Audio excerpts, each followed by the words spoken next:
안녕하세요. 여러분의 건강을 지키는 건강지킴이 건강아이콘 36.5의 내과 전문의 김상일입니다. 네, 안녕하세요. 한 주 동안 건강하셨죠? 건강아이콘 36.5 홍선혜입니다. 네, 홍선혜 아나운서, 네, 혹시 네, 코 고냐고요? 네, 그 얘기 하려고 그랬는데 제가 먼저 여쭤보려고 그랬는데 네. 선생님은 어떠세요?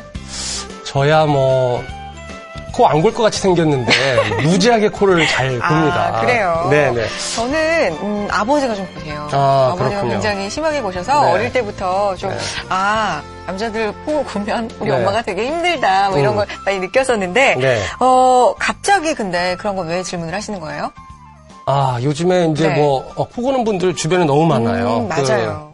방송에 보니까 그 영화 배우 탐 크루즈 있잖아요. 네네. 네, 그 탐 크루즈도 정말 코 안 굴 것 같이, 저처럼 코 안 굴 것 같이 생겼잖아요. 예, 그런데 정말 코를 많이 곤다 그러더라고요. 그래서, 맞아요. 이전에 케이티 홈즈라는 그 여배우랑 같이 살았던 적이 있었는데, 네. 너무 코를 심하게 골아서 아마 한 방에서 같이 못 잤던 모양이에요. 들은 적 있는 것 같아요. 결국에는 이혼했는데, 그것 때문에 이혼했는지는 잘 모르겠는데, 네, 그렇습니다. 그리고 김구라 씨도 그 아드님이 김동현님인가요? 그분이 얘기하기로는 네. 어머님이 너무 코를 심하게 골아서 어머니 아버지가 한 방에서 못 주무셨다는 얘기를 제가 어느 방송에서 하는 걸 본 적이 있는 것 같아요. 저도요. 들은 기억이 있네요. 예, 그래서 코골이, 네. 본인은 그렇게 몰라도 남들에게는 어마어마한 일인 것 같아요. 너무 그렇죠. 힘들어요. 맞습니다. 네, 네. 생각보다 코골이가 별거 아닌 게 아니다라는 생각이 이렇게 예를 들어보면 드는데 네, 네. 이럴 때는 어떻게 하면 좋을까요? 그리고 이분은 또 코를 고실지 안 고실지 코 골 것 같아요. 네. 궁금해지는데 네. 자, 헬스파파님 만나보겠습니다. 나와주세요. 네. 안녕하세요. 헬스파파 이순유입니다. 최근 결혼을 앞두고 있는 예비 부부들에게 가장 큰 고민거리는 예비 신랑의 심한 코골이라고 하는데요. 평생을 골치 아프게 잠 못 이룰 생각에 결혼을 다시 생각하는 예비 부부가 늘고 있다고 합니다. 코골이를 더 이상 소음이라 생각하기에는 심각한 문제들이 있는데요. 코골이는 수면장애, 수면 무호흡증, 그리고 고혈압 등을 유발하여 행복한 가정을 위협하는 적신호로 작용할 가능성이 높다고 합니다. 심혈관계에 큰 영향을 미쳐요, 혈관에. 그래서 뇌혈관 질환이라든지 심혈관 질환, 무슨 고혈압 이런 거에 특히 영향을 미치게 되죠. 그리고 당연히 낮에 졸리기 때문에 생산 능력도 떨어지게 되고 일례로 남성부 같은 경우에 이제 아주 심한 수면 무호흡증이 있을 경우에 성기능 장애나 이런 것도 보고가 되고 있죠. 수면 질환을 알아보기 위해서는 수면 다원 검사를 통해 수면의 질과 양을 측정하게 되는데요.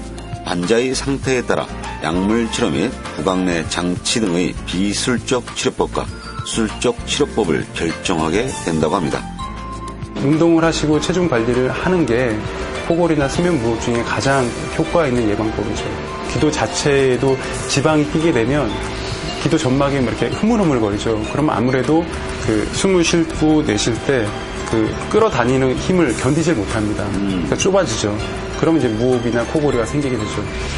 코골이 수술은 환자의 상태 및 코골이 원인을 파악한 후 각 치료법마다 장단점이 있으니 정확한 검사 결과를 토대로 적절한 치료를 시행해야 한다고 합니다. 네, 헬스파파님도 코골이에 대해서 이렇게 네. 자세한 설명을 해주셨는데 처음에는 재밌다고 생각하면서 들었던 예들이 이렇게 들으면 들을수록 이게 장난이 아니구나, 심각한 일이구나 이런 네. 생각이 듭니다. 조사 결과가 하나가 있어요. 우리나라 성인 4명 중에 1명꼴로 네. 코를 곤다 이런 연구 결과도 있는데 그러니까 그만큼 매일 밤 숙면을 취하고 편안하게 주무시는 분들이 많지 않다 이런 얘기잖아요. 네, 맞습니다. 이 스튜디오 안에도 지금 4분 이상이 계신데 분명히 이 중에 한 분은 코를 곤다는 얘기거든요. 누굴까요? 네. 자, 이 코골이 그냥 아무렇지도 않게 생각해서는 안 될 것 같아요. 코골이는 명백한 질환입니다. 맞습니다. 그래서 이 코골이 때문에 본인도 너무 힘들다. 또 내 남편이 이렇게 코를 심하게 골아서 가족이 힘들다 하는 분들 많을 텐데요. 자, 오늘 당신이 잠든 사이에 벌어지는 코골이의 모든 것, 이 시간을 통해서 한번 확인해 보겠습니다. 기대해 네. 주시죠. 방송 중에 상담 받아보실 수 있는 전화와 문자 상담 창 활짝 열어놓겠습니다. 자, 전화번호 먼저 안내해드리죠. 서울 전화 0입니다. 318-6575, 318-6575 번호로 전화 주시면요. 전문의 선생님과 상담 받아보실 수 있고요. 문자도 가능합니다. 샵 3772번 눌러주세요. 문자 남겨주시면 또 전화 못지않게 자세하게 상담해 드리겠습니다. 자, 오늘 도움 말씀 주실 분이 직접 나와 계신데 모셔보기 전에 화면으로 먼저 만나보겠습니다. 함께 보시죠. 네.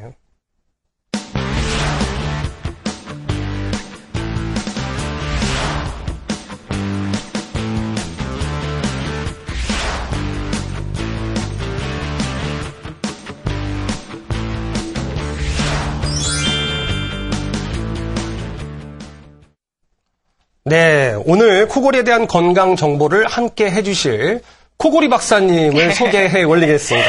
다인 이비인후과 병원의 김승태 원장님, 안녕하세요. 원장님 안녕하세요. 안녕하세요. 반갑습니다. 네, 반갑습니다.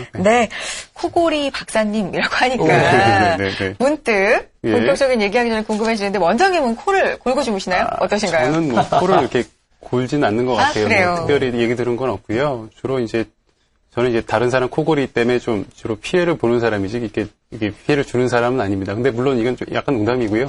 코골이는 사실은 이제 당사자가 제일 큰 피해자죠. 네네. 피해를 또 입는 쪽이다. 네, 뭐 이게 단체 생활하다 보면 이제 확실합니까? 남자분 네. 네. 사람은 아닙니다. 네, 알겠습니다. 네, 아까 말씀드린 것처럼 네. 많은 분들이 이제 코골이를 그냥 하나의 습관으로 치부하는 경향이 있는데 그렇죠. 아까 제가 강조한 것처럼 이거는 대수롭게 생각할 문제가 아니다. 질환이다. 자, 이 시간을 통해서 그래서 올바른 정보를 한번 짚고 넘어가 보자. 이렇게 생각을 저희가 했습니다. 네. 자, 이 몇 가지 궁금한 점들을 먼저 우선 한번 쫙 정리를 해보는 게 좋을 것 같아요. 맞습니다. 네. 본격적인 얘기 나눠보기 전에 저희가 준비한 시간이 있습니다. 일명 당신이 잠든 사이 코골이가 궁금하다인데요. 본격적인 이야기 이제 들어가기 전에 몸풀기라고 생각하시고 저희가 몇 가지 질문을 드리겠습니다. 이제 원장님이 대답을 해주시면 돼요. 자, 첫 번째 질문 화면으로 먼저 만나보시죠. 당신이 잠든 사이 코골이가 궁금하다. 첫 번째 질문입니다. 왜 여자보다 남자에게 더 많을까? 맞아요. 네, 이거 정말 궁금한데요. 근데 실제로 여자분들이 훨씬 적고요. 근데 아직 확실한 거가 밝혀지진 않았지만 그 대부분 연구진들이 연구한 바에 의하면 여성 호르몬과 관련이 있다고 좀 생각을 하고 있어요. 여성 호르몬이 이제 근육 자체의 탄력성을 유지시키는 데 도움이 되는데 그것 때문에 이제 여성한테는 적게 일어난다 이렇게 좀 보고 있습니다. 일례로 이제 여성 같은 경우도 폐경 전에는 별로 코골이가 남자보다 훨씬 심하지는 않아요. 근데 폐경 이후에는 거의 뭐 한 50% 이상에서 코골이가 관찰되니까요. 아마 여성 호르몬과 긴밀한 관계가 있는 거로 생각하고 있습니다. 그렇군요. 야, 우리 모 방송에서 나오는 병영 체험 프로그램 보니까 여성들도 이제 군인 네네. 프로그램을, 군인 체험을 하던데, 맞아요. 거기에서 주무실 때 보니까 너무 피곤해서 그런지, 코를 막 심하게 골더라고요. 근데, 그렇군요. 그렇죠. 이게 확실히 이제 피곤하면 네네. 이제 안에 근육 같은 게 기도를 이루는 근육 같은 게 더 처지게 됩니다. 그럼 네. 아무래도 더 떨리게 되고 그러다 탁 막히게 평소에 되죠. 안 골던 분으로 그쵸. 그렇게 볼 수 있군요. 네네. 그렇군요. 피곤한 거하고도 상관이 있지만 어쨌든 여자 남자를 볼 때는 여성 호르몬의 영향이 좀 있는 것 같다. 네. 네, 알겠습니다. 자, 그러면은 또 두 번째 질문 한번 볼까요? 네, 보시죠. 당신이 잠든 사이 코골이가 궁금하다. 자신의 코골이 소리에 본인은 정작 잠이 깨지 않는 이유? 네, 저는 가끔 제 코 고는 소리에 잠을 깰 때가 있었거든요. 근데 민감하신 분이죠. 깨시는 네, 분들도 네. 있지 않나요? 깨시는 분이 있죠. 그쵸? 근데 실제로 이게 정확한 대답이 될지 모르겠는데 네. 잠을 자야지만 코골이가 있는 거 아닙니까? 네. 깨면 코골이가 없죠. 네. 그러니까 잠을 자기 때문에 코골이가 있고 물론 이제 그 수면 상태에 따라서 아주 깊은 잠을 자면 뭐 그거에 상관없이 계속 잘 수가 수면이 유지가 될 수 있고요. 그리고 이제 본인은 그 소리에 어느 정도 적응돼서 살아왔기 때문에 뭐 괜찮을 수는 있겠죠. 그래서 깨지 않고 그냥 수면을 유지하지만 실제로는 그렇다고 깊은 잠을 자는 건 아닙니다. 이제 네네. 코골이 소리나 무호흡이나 이런 것 때문에 잠을 효율적으로 자는 상태는 아니죠. 네. 그렇군요. 수면 단계에 따라서 그럼 그게 좀 설명이 가능할까요? 원장님? 아무래도 이제 깊은 수면 단계를 1단계, 2단계, 그리고 3단계로, 이게 3단계가 깊은 수면 상태인데요. 그런 깊은 수면 단계에 들어가면 아무래도 어떤 자극에 굉장히 둔감해지죠. 일례로 이제 환자분 뭐 깊은 잠 자고 있는데 딱 건드렸다가 딱 이렇게 놔두면 그 사람들이 전혀 기억을 못 하잖아요. 그렇죠. 그래서 수면 중에는 산소 포화도가 이렇게 좀 떨어져도 그거를 인지 못하고 그냥 계속 수면을 유지하는 경우도 있죠. 알겠습니다. 저는 오늘 코골이에 대해서 이제 모든 걸 말씀해 주신다고 원장님께서 그러셔가지고 주변에 좀 물어봤거든요. 궁금한 점 뭐 없냐. 내가 오늘 가서 여쭤봐 드리겠다. 이렇게 모아왔는데 이런 질문을 한 분이 계세요. 어떤 질문일까요? 화면으로 한번 보실까요? 당신이 잠든 사이 코골이가 궁금하다. 3번째 질문입니다. 코막힘을 방치하면 코골이가 된다? 라는 질문인데 이게 코가 좀 항상 막혀있는 분들이 있잖아요.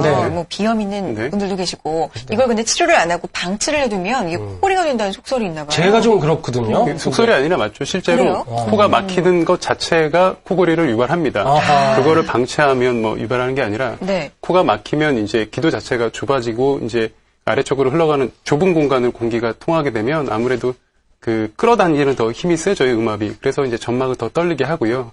그리고 코가 막히면 이제 입을 벌리고 잠을 자야 되잖아요. 그러니까 턱이 벌어지는 각도가 클수록 뒤쪽에 혓불이나 이런 게 더 기도를 누르게 됩니다. 그렇게 되면 이제 무호흡 같은 것도 더 생길 수 있죠. 그렇군요. 근데 또 이런 질문을 하실 수도 있겠어요.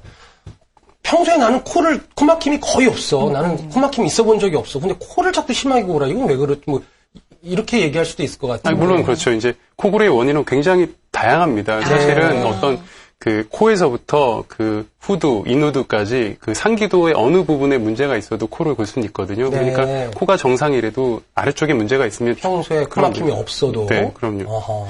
대부분 어떻게 보면 코에 문제가 없으시고 코골이나 무호흡증이 있으신 분이 사실은 더 많죠. 그렇군요. 알겠습니다. 재밌으시네요. 또 저는 이런 이야기도 한번 들어봤습니다. 화면으로 먼저 한번 보여줘봤어요. 당신이 잠든 사이 코골이가 궁금하다. 4번째입니다. 약간의 술을 마시면 코를 골지 않고 잠을 푹 잔다. 술을 뭐 많이 마시면 코 많이 고는데 약간 그러면은 아주 새근새근 또는 뭐 그런 소리도 안 나게 잘 잔다. 뭐 이런 얘기를 들어본 적이 있어요. 약간이라는 게 참 정리하기 좀 애매한데요. 그거는 참 하여튼 술을 마시게 되면 근육 자체가 기도를 이루고 있는 근육 자체가 이렇게 늘어지게 됩니다. 처지게 되고는 기도 유지가 좀 안 되죠. 그러면 이제 코골이가 좀 심해질 수밖에 없습니다. 푹 자는 거는 뭐 맞지 않은 이야기군요. 맞습니다. 그러니까 수면을 이루는데 초반에, 그러니까 물론 술을 너무 과도하게 마시면 수면을 이루는 거 처음도 좀 힘들 수는 있는데요. 약간 마시면 뭐 그 수면을 이루는데 수면에 들어가는 데는 도움이 될 수 있는데 그 유지하는 과정에서는 좀 안 좋죠. 그렇구나. 알겠습니다. 이렇게 잘못 알려준 또 얘기들도 있습니다. 그걸 바로 잡는 시간인데 자 마지막 질문입니다. 어떤 질문인지 화면으로 보시죠. 당신이 잠든 사이 코골이가 궁금하다. 5번째입니다. 옆으로 자면 코골이가 멈춘다? 라는 질문인데 이거는 아까 말씀드렸잖아요. 저희 아버지가 코골이가 좀 심하신 편인데 너무 심하시다 싶으면 어머니가 이렇게 살포시 옆으로 눕히시더라고요. 그럼 좀 멈추는 것 같고요. 그러면 이제 2가지 때문에 멈출 수가 있죠. 그러니까 코 고는 사람 툭 건드리면 코 안 곱니다. 일시적으로. 왜냐면 이제 깊은 잠에서 각성 상태로 건드려 자극이 있어서 외부 자극이 있어서 각성 상태로 좀 빠지면 일시적으로 코골이가 이제 기도 자체가 확보가 되면서 떨림이나 이런 게 적죠. 그리고 그래서 코골이나 이제 무호흡이 없어질 수도 있고요. 근데 일시적이죠. 일시적입니다. 근데 옆으로 누웠을 때는 당연히 코골이나 대부분의 코골이나 수면 무호흡증은 완화가 됩니다. 왜냐하면 이제 중력에 의해서 주로 이제 혓불이나 인두 이런 목젖 같은 게 뒤쪽으로 떨어졌을 때 더 이제 코골이나 수면 무호흡증을 유발을 하는데 옆으로 누웠을 때는 조금 뒤쪽 공간이 확보가 되니까 상대적으로 코골이나 수면 무호흡증이 개선이 되는 효과가 있습니다. 그래서 베개에 따라서 또는 베개의 위치를 좀 바꿔주면 골던 사람도 안 골고 적게 곤다 뭐 이런 얘기도 있던데 그것도 맞습니까? 뭐 약간 높이면 조금 덜하는 효과는 있는데요. 그렇게 효과가 특별하고나 뭐 그렇지는 않습니다. 확실한 방법은 아니군요. 알겠습니다. 코를 고는 분들이 굉장히 많잖아요, 주변에. 맞습니다. 근데 이런 분들이 또 고민하시는 게 한 가지 있더라고요. 네. 뭔지 아시죠? 이제 이게 코를 이렇게 막 실컷 골다가 네.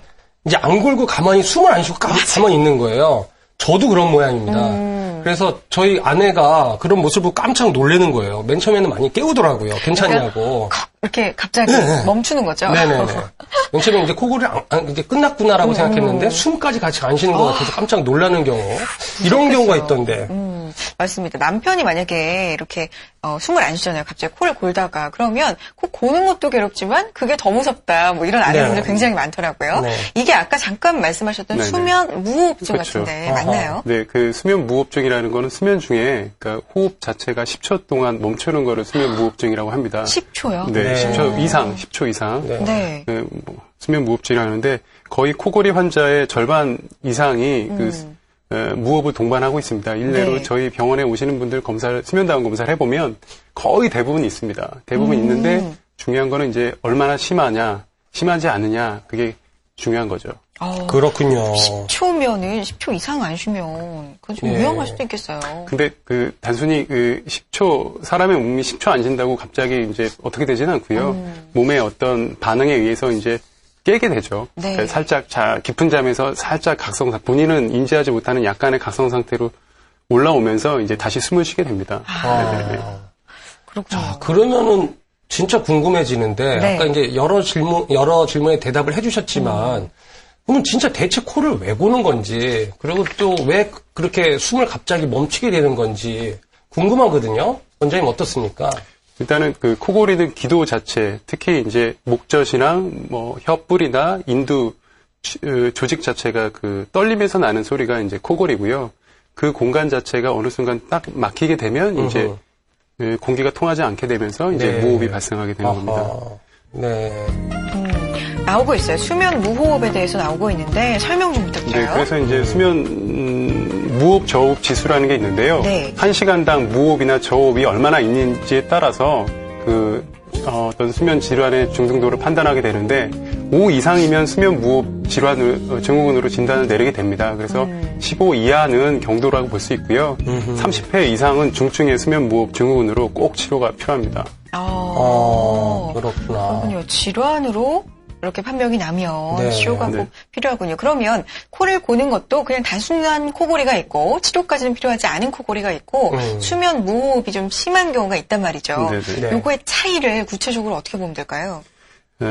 그러니까 결국은 두 가지를 구분할 수 있는 방법은 정확한 진단을 좀 해야 돼요. 검사. 검사를 통해서. 네. 그러니까 주로 많이 하는 게 수면다원 검사죠. 실제로 주무시는 밤에서부터 아침까지 이제 수면하는 패턴이나 뭐 뇌파나 뭐 호흡이나 이런 거를 보고 환자분이 그 단순 코골이인지 네. 네. 그 수면 무호흡 질환인지 그리고 그 수면 무호흡 증후군이라도 뭐 심하지 않은 건지 아니면 중증인지 네. 꼭 검사를 해봐야 됩니다. 네. 수면 다원 검사. 네. 그렇군요. 네. 오. 들어본 분도 계실 텐데 네. 아마 뭐 처음 듣는 분들도 계실 것 같아요. 맞아요. 수면 다원 검사. 네. 이거 무슨 검사야? 이거 궁금하시는 분들 계실 것 같아서 좀 설명을 부탁드립니다. 네, 어떻습니까? 말 그대로 네. 이제 수면시 여러 가지 그 수면시 자는 패턴을 이제 보는 건데요. 네. 그래서 네. 그래서 주로 이제 우리가 코골이나 무호흡 관련해서는 네. 이제 이쪽에 혹이나 흡기나 이런 게 잘 되고 있는지 그리고 코골이 사운드도 보고요. 네. 그리고 자세에 따라서도 어떻게 코골이나 수면 무호흡증이 어떻게 변하는지 지금 보시는 거는 이제 그 뇌파를 검사하기 위해서 이제 검사 기구를 장치하는 모습입니다. 네. 이게 검사 시간은 어느 정도 되는 건가요? 실제로 저녁에 밤에 주무시면서 아침에 깰 때까지 아하. 환자분 수면 패턴대로 검사를 네. 하게 됩니다. 그 패턴이 바뀌면 이제 검사가 조금 질이 떨어질 수 있기 때문에 네. 원래 주무시는 대로 잡니다. 그래서 그러니까, 지금 네. 아까 손가락에 보면 이제 산소 포화도를 측정해서 이제 무호흡 시에 그 산소 포화도가 얼마나 떨어지는지도 판단하고요. 네, 저 보시다시피 저런 그래프를 통해서 이제 수면 상태를 판단하게 됩니다. 그렇군요. 아하. 그러니까 수면 다원 검사라는 게 그렇군요. 네. 지금 이게 결과진가요? 어떻습니까? 네네. 저거는 이제 중간중간 계속 실시간으로 그래프가 이제 나가는데요. 저희 이제 수면 기사가 그걸 보고 뭐 무호흡이 있는지 저호흡이 있는지 무슨 코골이가 있는지 그걸 판단을 하게 됩니다. 아하. 네. 그래요. 저렇게 실제로 그러니까 실제 자는 것처럼 자면서 네, 정말 네, 실제로 네. 자면서 네. 여러 가지 장치를 통해서 이제 수면 중에 어떤 일이 일어나는지 몸에서 그런 걸 검사를 하게 되는데 이게 코골이 하면 일단 가장 직접적으로 느끼는 건 소리잖아요. 그럼 코골이와 수면 무호흡의 경우에는 소리를 어떻게 내는지 그런 것도 좀 궁금해요. 결국은 이제 수면 무호흡증일 때는 소리가 나질 않죠. 코골이 소리가 나지 않죠. 그러니까 코골이 환자가 왔을 때 어떤 분들은 코골이 소리만 굉장히 심하고, 그러니까 빈 깡통이 요란하다고 그 소리만 심하고 무호흡이 없으신 분도 있고요. 네. 어떤 분은 코골이는 별로 없어요. 소리는 별로 안 나는데 계속 조용히 숨만 안 쉬고 네. 무호흡만 이렇게 계신 분도 있죠. 네. 그러니까 무호흡 시간이 길고 많으신 분들은 오히려 코골이 그 소리가 그렇게 크지 않고 많지 않습니다. 네. 그러면은 이 코골이 심한 거보다 무호흡이 많은 게 좀 나쁜 건가요? 어떻습니까? 훨씬 나쁘죠. 저 그래프를 제가 네. 보면서 설명드릴 수 있을까요? 네. 네네.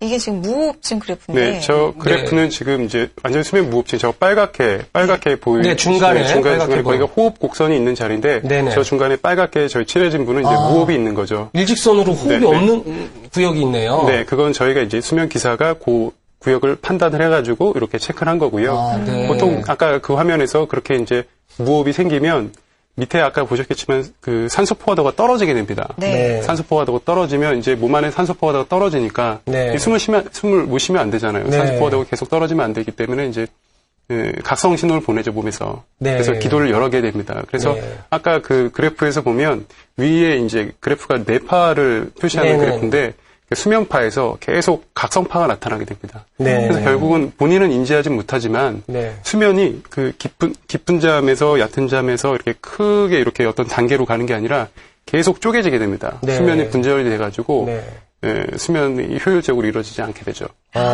그렇군요. 이게 산소 포화도란 말이 잠깐 나와서 아마 네. 시청자분들 잘 모르시는 분들이 있을까 잠깐 말씀드리면 우리 몸에 일정하게 유지되어야 할 산소 농도를 이야기하는 거잖아요. 네, 우리가 공기 중에 산소를 폐가 흡수를 해서 혈액 속으로 보내주는데 네. 100점 만점이라고 보시면 되는데 아무리 정상적인 것은 95% 이상 보통 뭐 90%에서 100% 정도까지는 괜찮다 이렇게 정상이다. 많이 하시는데 그렇죠? 네, 그 산소 포화도가 이 수면 무호흡 때 떨어지면 몸에 위험한 문제가 생길 수가 있군요. 예, 뇌로 가는 그 산소 포화도가 적게 되면 뇌 인지 기능이나 이런 데 장애를 줄 수가 있죠. 네. 실제로 그 잠을 자게 되면 잠든 거를 우리가 생각을 해보면 어떻게 보면 굉장히 고요한 상태잖아요. 이렇게 몸도 그 호흡도 이게 조금 천천히 쉬게 되고 네. 그리고 혈압도 이게 떨어지게 됩니다. 네. 그리고 뭔가 그 에너지를 저장하는 단계이기 때문에 뭔가 에너지를 많이 쓰진 않거든요. 네. 그래서 그리고 산소 포화도도 그 평소보다는 약간 떨어집니다. 그런데 이 수면 무호흡증 환자들은 뭐 80 뭐 이렇게까지도 떨어지니까요. 실제로 많이 우리가 떨어져요. 숨을 잠깐 참아보려고 그 아까 산소 포화도 검사를 해놓고 깬 상태에서 숨을 아무리 안 쉬고 오래 참아도 95%까지 내려가기 네. 굉장히 힘들거든요. 네, 맞아요. 근데 수면 상태에서는 그런 거에 어느 정도 내려가는 것까지는 깨지 않고 계속 잠을 잘 수 있는데 와. 무호흡 환자들은 이제 그 수면 포화도가 90% 이하는 물론 뭐 85%까지 내려갔다가 네. 이제 저산소증 때문에 다시 깨게 되죠. 네. 근데 그게 이제 수면 중에 계속 반복하게 되면 그렇군요. 수면의 질이 굉장히 떨어지죠. 네. 상당히 아까 우리 이 건강아이콘 36점에 나와 있던 검사 중에 검사 결과지가 아마 가장 복잡한 결과지가 아닐까 싶은데 막 이렇게. 네, 네. 수면 다원 검사 말 그대로 진짜 복잡해요. 근데 네. 맞아요. 지진계 같아요. 약간 이게. 근데 파장이, 예, 네. 저렇게 이제 검사를 주무시고 나서 이제 검사를 딱 끝나면은 이제 치료가 필요하지 않다. 이게 어느 정도 이렇게 진단이 되는 모양이죠? 그렇죠. 이게 결국에는 중증의 수면 무호흡증 환자는 꼭 치료를 해야 됩니다. 왜냐하면 우리가 연구해 보면 중증의 수면 무호흡 환자랑 정상인 사람과는 여러 가지 합병증의 차이가 나거든요. 그래서 뭐 고혈압이나 당뇨라든지 어느 정도 수명의 차이가 나는 연구도 있기 때문에 중증이면 꼭 당장 이게 치료가 필요한 상황이고요. 네. 병증이라 하더라도 보통의 대부분의 수면 무호흡증 관련 질환은 더 악화되기 마련입니다. 왜냐하면 노화되거나 그리고 뭐 비만되거나 그러면 점점 더 악화되는 거기 때문에 경증이라도 적극적으로 생활 관리할 필요가 있죠. 네, 그렇군요. 코골이 그중에서도 좀 심한 코골이 그리고 수면 무호흡 증상 이런 것들은 없는 분들하고 이게 있는 분들하고 뭐가 차이점인지 원인이 분명히 있을 것 같습니다. 소개 좀 부탁드려요.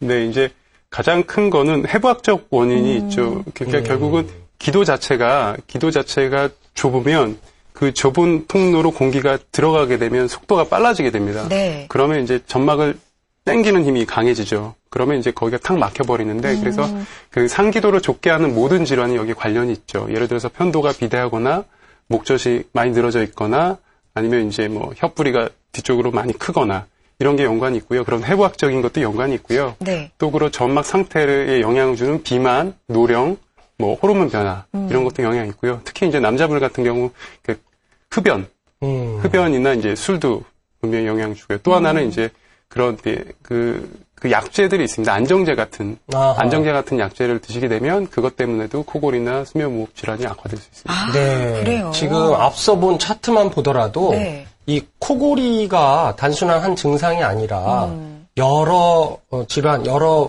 위험성을 우리 몸에 알려주는 무슨 신호 같아요. 네. 예, 이 코골이를 우습게 봐서는 안 될 것 같다는 생각이 드는데요. 맞습니다. 네. 코골이가 있고 수면 무호흡증이 있다는 건 그만큼 수면의 질이 굉장히 떨어진다는 얘기인데 우리가 건강을 위해서 가장 기본적으로 필요한 게 정말 질 좋은 수면이잖아요. 네. 잘 자야 건강한데 건강하게 자지 못한다. 뭔가 다른 합병증들을 좀 불러올 것 같은 느낌이 들거든요. 네. 어떤 것들이 있을까요? 그 여러 가지 합병증이 있을 수 있고요. 네. 일단 당장의 수면의 질이 떨어지기 때문에 낮 생활에 지장이 있죠. 그렇죠. 그래서 매우 졸리죠. 주간에 과도한 주간 졸림증이 발생할 수 있고요. 그래서 이로 인해서 많은 사고가 실제로 일어나기도 합니다. 네. 일례로 뭐 2003년에 신칸센 열차가 사고 같은 경우는 수면 기사분이 수면 무호흡 질환을 갖추고 있었기 때문에 깜빡 조는 사이에 이제 일어나게 됐고요. 예. 그리고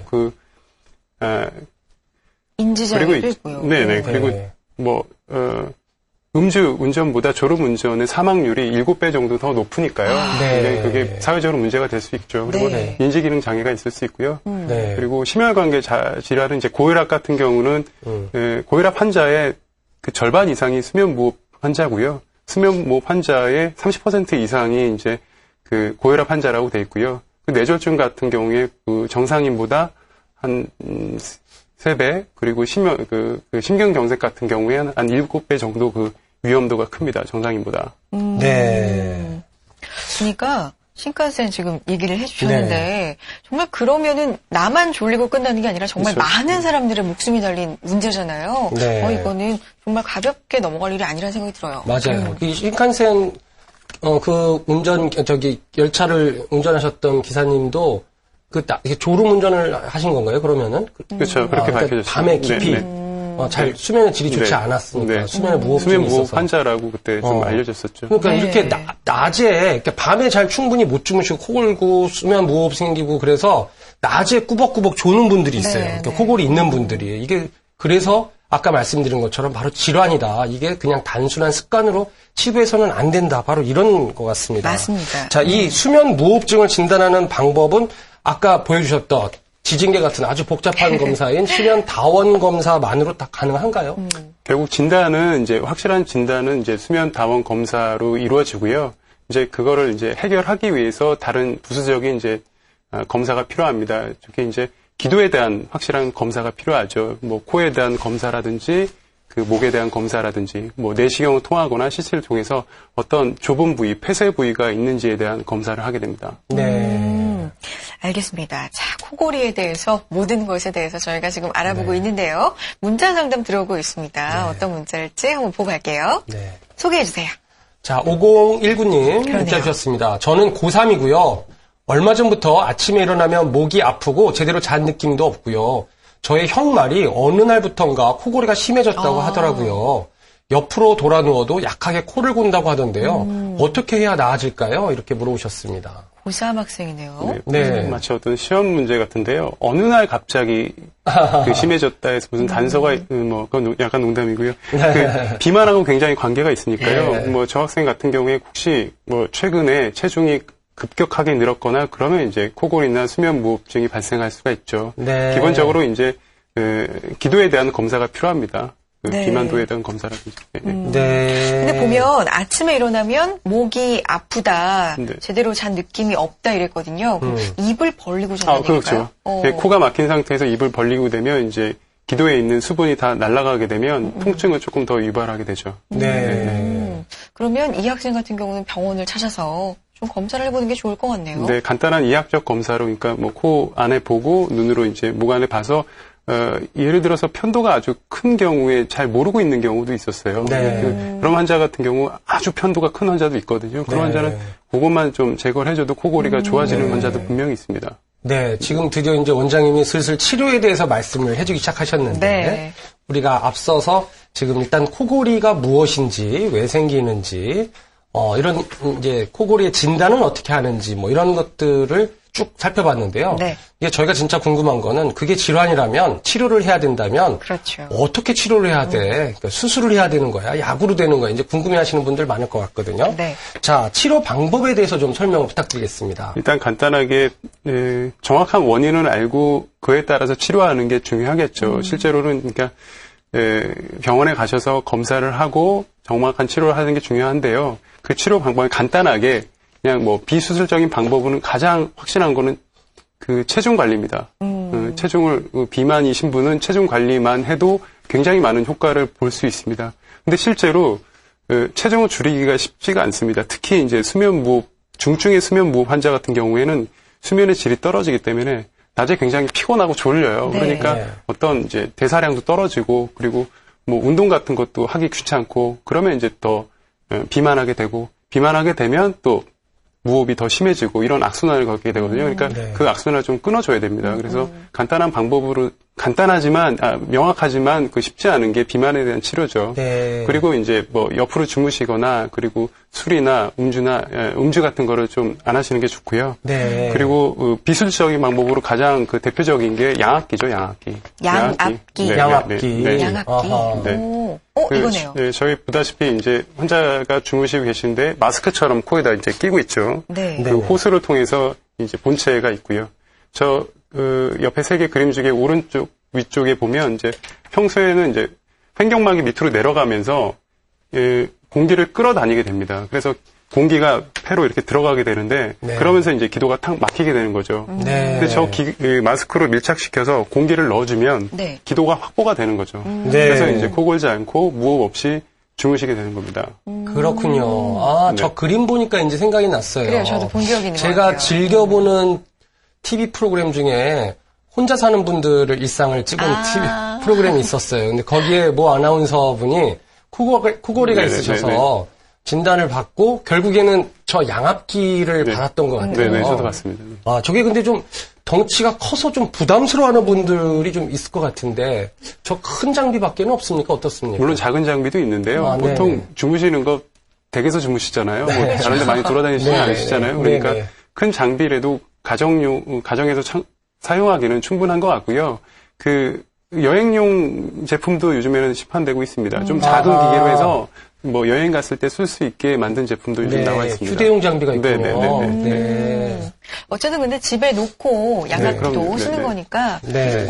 그렇게 크게 근데 불편하진 않다. 이비인후과 선생님 말고 또 치과 선생님이 저번에는 코골이를 치료할 수 있다는 얘기를 막 하시더라고요. 그렇죠. 아, 그래서 그게 무슨 말씀이었더니 입안에다가 뭘 한다 뭐 이런 말씀을 하시던데요. 네, 권투 선수들 이제 마우스피스처럼 물고 자는 게 있어요. 네. 구강내 장치라고 되어 있습니다. 결국은 이제 그 구강내 장치를 걸어서 아랫뼈를 앞쪽으로 이렇게 밀어주는 역할을 하죠. 아래턱을. 네, 아랫턱을.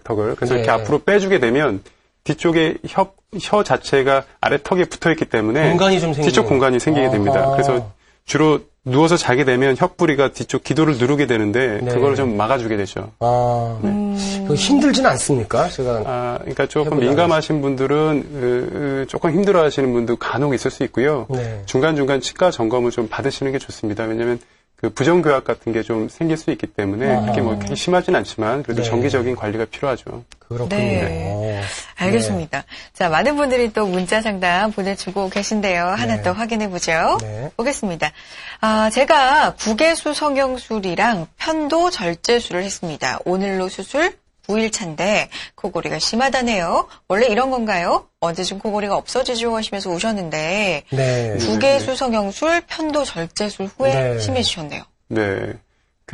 아직은 9일 정도니까요. 조금 네. 더 기다려 봐야 되고요. 한 달까지는 뭐 붓기나 이런 게 빠지는지 좀 지켜봐야 되겠죠. 네. 실제로 그래서 수술이 모든 환자한테 적용이 되는 건 아닙니다. 그러니까 코골이 환자나 수면무호흡 환자에서 가장 중요한 거는 수술이 도움이 되는 환자를 정확하게 구분을 해서 그런 분들 위주로 수술하고 수술이 도움이 안 되는 환자분들은 약이나 다른 방법을 써야 되겠죠. 네. 그래요? 근데 국외수 성형술, 편도 절제술이라고 지금 하셨잖아요. 네네. 저 수술이 일단 어떤 건지 좀 궁금한데. 많이 아시겠지만 목에 이제 편도가 있잖아요. 그 네. 편도를 절제하고요. 국외수라고 하는 거는 결국은 목젖을 포함한 영구계를 얘기하는 겁니다. 그쪽을 조금 절제해주고 이제 꾸며주는 거죠. 네네. 지금 그러니까 저런 환자분 같은 경우는 굉장히 큰 도움이 되죠. 사실 저 환자 같은 경우에는 그 수면 무호흡 지수가 30 이상의 사실은 중증의 수면 무호흡 환자였는데요. 저 환자가 만약에 편도가 저렇게 크지 않았으면 수술을 하지는 않았을 겁니다. 네. 약이나 다른 방법을 썼을 수도 있겠죠. 네. 근데 저 환자는 굉장히 큰 편도를 가지고 있었기 때문에 저희 보시면 이제 거의 기도가 별로 없죠. 편도 때문에. 그렇죠. 왼쪽 그림에서. 네. 그래서 네. 저거를 제거해주고 그다음에 목젖이나 그 영구계를 좀 잘라줘서 이렇게 치료를 하게 지금 됩니다. 왼쪽 그림에서 하얀 반원 양쪽 위로 네. 블룩 튀어나와 있는 게 바로 두 개의 쌍으로 있는 게 이제 편도죠. 편도군요. 네네네. 편도가 꽤 많이 부은 거군요. 네. 부은 게 아니라 저분은 이제 원래 이렇게. 네, 비대해진 거군요. 네네네. 네. 자, 이 검사는 무슨 그래서 검사인가요? 그 환자 같은 경우에 이제 수술 전에 했던 그 수면 다운 검사였는데요. 아하. 그렇게 보다시피 무호흡도 굉장히 좀 간간이 있고 뭐 심할 경우에 30초 이상 이렇게 있는 거를 관찰할 수가 있고요. 수술 후에는 저 환자 같은 경우는 굉장히 좋아졌죠. 빨간 구간이 없어졌네요. 네네네. 수면 무호흡이 거의 없어졌군요. 네, 그렇죠. 네. 자, 이게 수술적인 치료가 이게 이제 국외수 성형술 아까 말씀하셨고 편도 성형술, 절제술. 편도 절제술 네. 이야기해 주셨는데 이거 말고 또 수술 뭐 하는 게 있습니까? 방금 말씀드린 거는 수술적 치료의 극히 일부입니다. 사실은 그러니까 기도에 관련된 그 상기도에 관련된 수술은 환자에 따라 모든 코골이 수술에 포함될 수 있어요. 네. 그 환자에 따라서 코가 많이 좁고 뭐 비중격이 휘어 있고 이런 분들은 이제 코 자체에 대한 수술이 코골이나 수면무호흡증에 도움이 될 수가 있고요. 네. 또 혀뿌리가 막 굉장히 크신 분 같은 경우에는 혀 자체의 볼륨을 축소해주는 수술이 도움이 될 수가 있습니다. 와. 그렇죠. 그리고 네. 그 때에 따라서는 이제 약간 혀 자체가 아래턱에 붙어 있기 때문에 요 아래턱 앞쪽을 네. 저 오른쪽 그림을 보면 이제 아래쪽 앞쪽을 뚫어가지고 앞으로 좀 빼줍니다. 빼줘서 네. 고정을 하면 뒤에 있는 혀뿌리가 이제 앞쪽으로 달려 나오죠. 그래서 뒤쪽 기도가 열리게 유지가 되는 거죠. 네, 오른쪽 그림이 지금 그걸 말씀하신 거고 왼쪽 그림은 왼쪽 앞서 혀 자체의 볼륨을 좀 줄여주는 줄이는 치료군요. 그런 수술도 있죠. 그리고 이제 아주 더 극단적인 이런 표현이 맞을지 모르겠지만 이제 턱뼈 자체를 상악이나 양악 수술이죠. 그러니까 네. 우리나라에서 보통 말하는 양악 수술은 이제 여자분들은 미용적으로 해서 턱 위턱이나 아래턱을 이제 집어넣죠. 그래서 이제 양악 수술하시고 사실은 코골이가 심해져서 오는 여성분들이 꽤 있습니다. 아, 그래요? 그렇죠. 뒤쪽 기도가 좁아지니까. 그렇군요. 예뻐지긴 했는데 코는 고는군요. 그렇죠. 그래서 수면 무호흡 관련 질환에서는 여기서 말하는 양악 수술은 네. 위턱이나 아래턱을 빼주는 수술이 앞쪽으로. 그러니까 네네. 아주 심한 수면 무호흡 환자에서 이게 서양에서는 많이 하는데요. 네. 동양에서는 이제 아무래도 미용이나 이런 것 때문에 환자들이 그렇게 좋아하진 않죠. 네. 그렇군요. 많은 분들이 이제 수면 무호흡증이 얼마나 위험한지 네. 그리고 치료를 받아야 하는 질병이라는 점은 인지를 하시는 것 같아요. 네. 그런데 최근에는 어른이 아닌 아이들한테도 이 수면 무호흡증이 코골이가 또 심하게 늘어나고 있다고 네. 합니다. 얼마 전에 헬스파파님도 좀 알려주셨었는데 네. 어린이들 잠이 굉장히 중요하잖아요. 네. 또 성장을 하려면 네. 상당히 문제가 되고 있습니다. 이 부분 다시 한번 화면으로 만나보겠습니다. 네. 보시죠.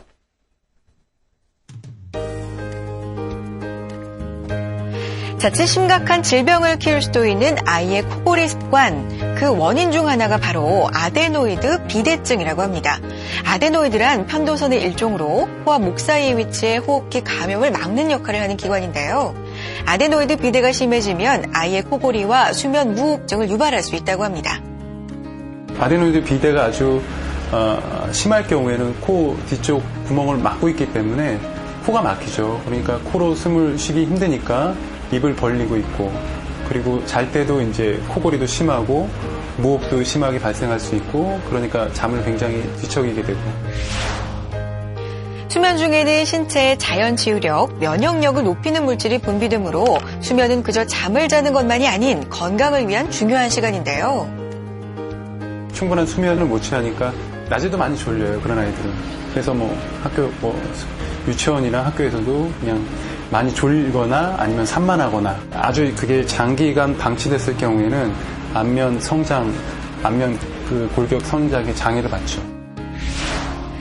아데노이드 비대증은 절제술로 치료가 가능한데요. 만 4세 이후에도 편도나 아데노이드 비대로 인한 증상이 지속될 경우 적극적인 수술적 치료를 하는 것이 좋다고 하네요.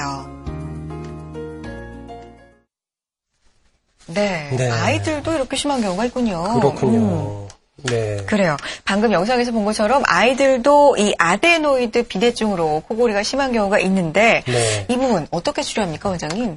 실제로 아데노이드 비대가 있는지 이제 확인을 해서요. 네. 실제로 많이 크다고 하면 수술적인 방법이 가장 효과가 있습니다. 네. 다른 약물적인 치료 효과는 그렇게 검증된 게 없고요. 수술 자체가 그렇게 어렵지 않고 간단한 수술이기 때문에 그 심할 경우에는 적극적으로 치료해 주는 게 좋다고 볼 수 있습니다. 그래요. 겁부터 나는데. 그게 통증, 만약에 실제로, 그러니까 편도랑 아데노이드를 같이 하게 되면 편도 때문에 좀 통증이 많이 있을 수 있는데요. 편도는 괜찮고 아데노이드만 그럴 경우에는 그 통증이 별로 심하진 않습니다. 거의 없고요. 그리고 상황에 따라 다르겠지만 그러면 전신마취합니까? 전신마취입니다. 전신마취. 특히 이제 아데노이드 비대가 있는 환자들은 대부분 아이들이니까요. 아이들이니까 전신마취 안 할 수는 없죠. 근데 시간이 길진 않으니까요. 마취 시간을 걱정하시고. 그럼 한 며칠 만에 퇴원할 수 있습니까? 퇴원은 사실은 이제 보통 같은 경우에 하룻밤 자죠. 하룻밤 자고 사실 그날 퇴원해도 별 문제는 없을 것 같지만 전신마취를 하는 것 때문에 그리고 혹시 출혈 경향 때문에 하루 정도는 병원에서 자게 됩니다. 안전을 위해서? 네. 알겠습니다. 아까도 말씀을 드렸지만 아이들의 경우에는 정말 성장을 위해서라도 수면의 질이 굉장히 중요하기 때문에 이 부분도 신경 쓰시면 좋을 것 같습니다. 자, 오늘 주제가 정말 잠하고 우리 생활하고 밀접한 관계가 있기 때문에 많은 분들이 또 궁금한 점이 있으십니다. 문자 상담도 보겠습니다. 원장님 소개해 주실까요? 6213님, 제가 이틀 전에 아데노이드 절제술과 합의갑계 절제술을 받았는데요. 퇴원하고 집에 와서 TV 프로그램을 보면서 웃다 보니까 목이 아프고 기침도 날 것 같아서 참았는데 웃는다고 터지진 않겠죠? 재발 가능성은요? 이렇게 물어보셨습니다. 이런 고민이 있으시군요. 웃으면 터집니까, 원장님? 절대 글쎄요, 그렇지는 않을 것 같고요. 그 보통 아데노이드 절제술은 물론 이제 청소년기에도 하기도 합니다. 근데 대부분은 이제 그 유아나 소아 쪽에서 많이 하는데 합의각계 절제술은 사실은 그렇게 어린 나이에 하지는 않거든요. 그래서 저 사연 보내신 분 같은 경우에는 아마도 그렇게 조금 완전 어린 유아나 소아는 아닌 걸로 판단을 하고요. 목 아픈 거는 사실은 목에 대한 직접적인 수술은 아니기 때문에 그 수술로 인한 통증보다는 이제 아데노이드를 절제하고 그 합의각계 수술을 하게 되면 처음에는 이제 코가 굉장히 막히죠. 그럼 코가 막히면 이제 입으로 호흡하게 되고 그러면 이제 목의 통증을 유발할 수 있죠.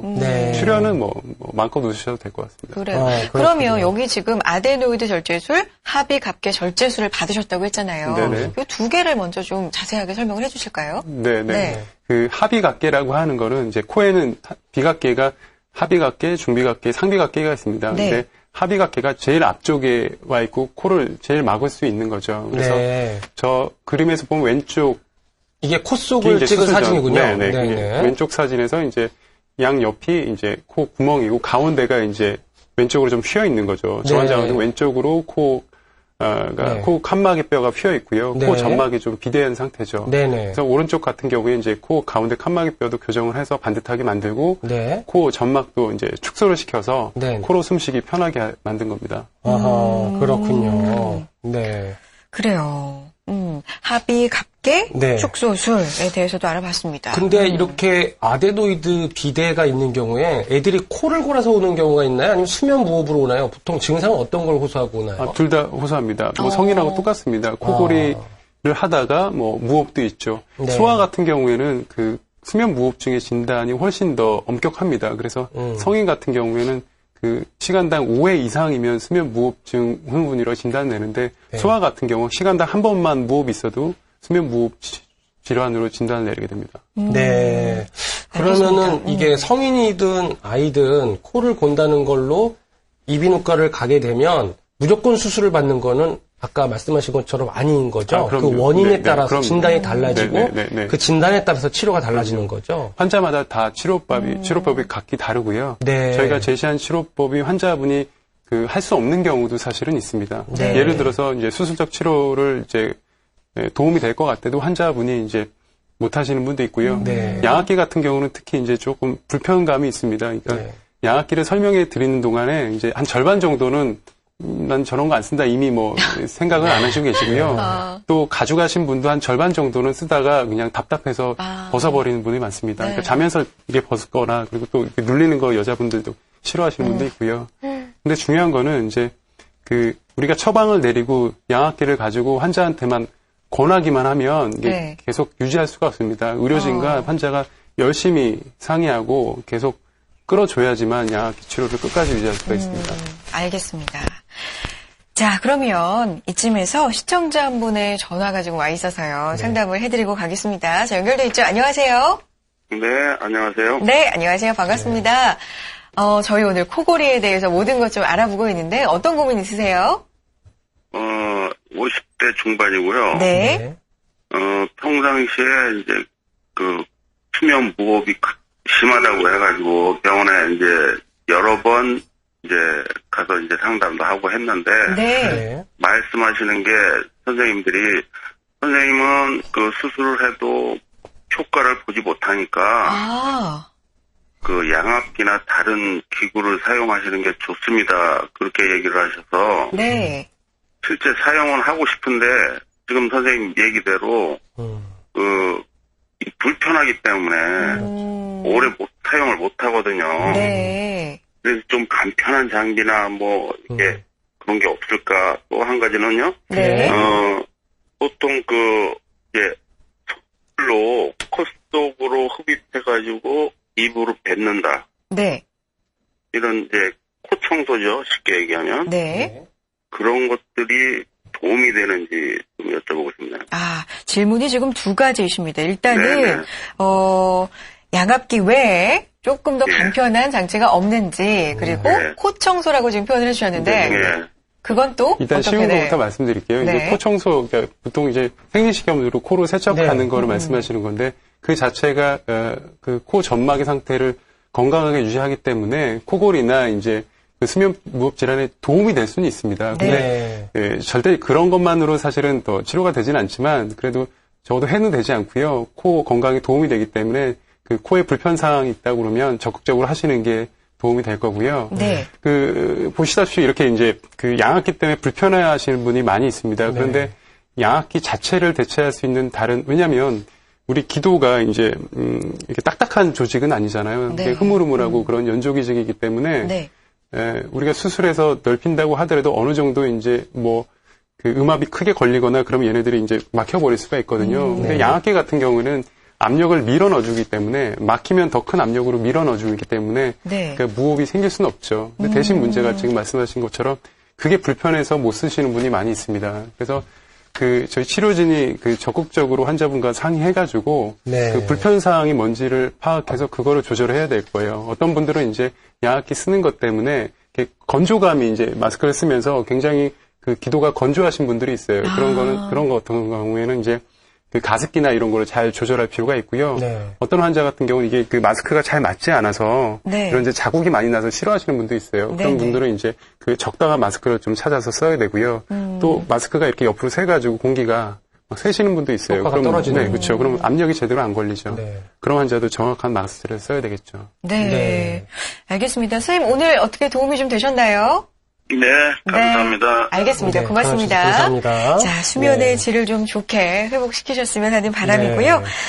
오늘 코골이 수면 무호흡증에 대해서 이야기 나눠봤습니다. 정말 이렇게나 그냥 흘릴 문제가 아니었구나. 맞아요. 심각하구나 이런 걸 느낄 수가 있었는데 원장님께서 마무리로 마지막 말씀 한번 부탁드릴게요. 네, 코골이는 이제 거대한 수면 무호흡증이 있는 빙산의 일각에 불과하죠. 네. 그 안에 숨어 있는 수면 무호흡 증후군이라는 큰 질환이 있기 때문에요. 간과하지 마시고, 그러니까 적극적인 치료를 해서 건강한 삶을 이루시기 바랍니다. 그리고 이제 인생에 많게는 3분의 1, 적게는 4분의 1을 잠을 자는 건데 맞아요. 네. 그 잠을 어떻게 자는지가 건강에 큰 역할을 주는 거는 역할을 끼치는 맞았네요. 거는 굉장히 네. 자명한 거죠. 맞습니다. 네. 맞습니다. 네. 정말. 이 잠을 맛있게 자는 것도 참 복이라고 하는 어르신들 네. 말씀이 있는데요.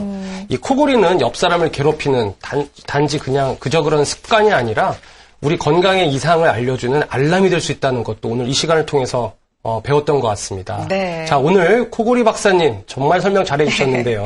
다인 이비인후과 병원의 김승태 원장님 감사합니다. 고맙습니다. 네, 감사합니다. 네. 자, 방송 중에도요, 방송 후에도 또 전화 주시고, 그리고 문자도 계속해서 보내주세요. 전문의 선생님과 계속해서 연결해 드리겠습니다.